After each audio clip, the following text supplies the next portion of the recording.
Hello, welcome to this video. In this video, I'm going to show you how to create a cw-orchestrator interface for any of your smart contracts. To do this, I'm going to use the CW Plus repository provided by Cosmosm as an example. Specifically, I'm going to be adding an interface for the CW20 base contract within this repository. I have the repository already cloned in my IDE, as is shown here. And when you go to the actual smart contract, the first thing we need to do to create this interface is add cw-orchestrator in the dependencies. So to do this, you can go to the cargo.toml, type in cw-orch equals, and then the version. Currently, our supported version is 0.21. Once you have this in place, you can add an interface file to the source code. So interface.rs,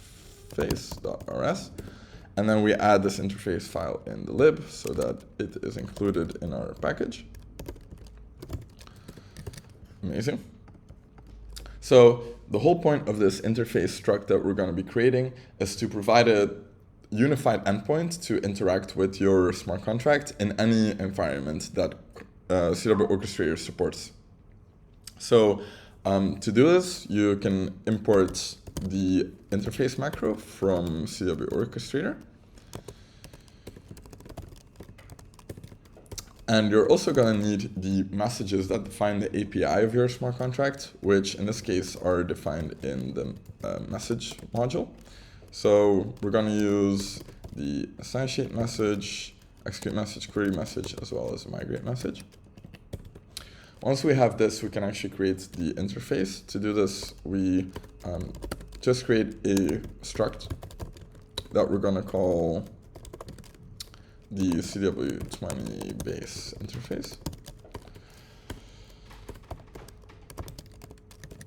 And we're going to add our macro to it. So the interface macro, and then we provide the messages in here. Now that we have this interface created with the interface macro, we can actually start using it in tests and in interactions with actual blockchains, which I'm going to show you in a different video. See you there.